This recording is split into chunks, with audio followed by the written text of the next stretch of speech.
Avvalo olganim akalar esimda ham yo'q, lekin internetda ko'rganki narsamni olib bir martagina ishlatyapman xolos. Qisqa qilib aytganda men shapagalizm kasalligiga duchor bo'ldim.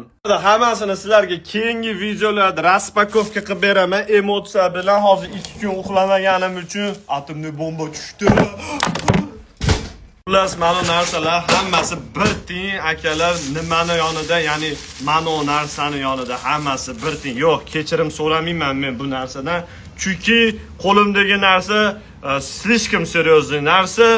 Ko'pchiliklar ishonmasligilar mumkin. O'sha narsani ko'rsatib ma'lumot bersam, o'shaning uchun ham men mana shu narsani ko'rsatgan holatda bir qatib beraman, screenshot qilib o'zingizlar ChatGPT dan so'rashinglar mumkin bo'ladi nimaligini. Bu narsani qayerdan olganimni sizlarga qisqa qilib aytib o'tib ketaman. Hammanglar bilasizlar, ko'rdinglar videoni. Arizonaga krateriga bordim, ya'ni meteorit tushgan joyga. O'sha yerda shu narsalar sotiladi ekan akalar. Birinchi olgan narsam bu meteoritda siniq toshlari mana. Haqiqiy meteorit toshlarini oldim.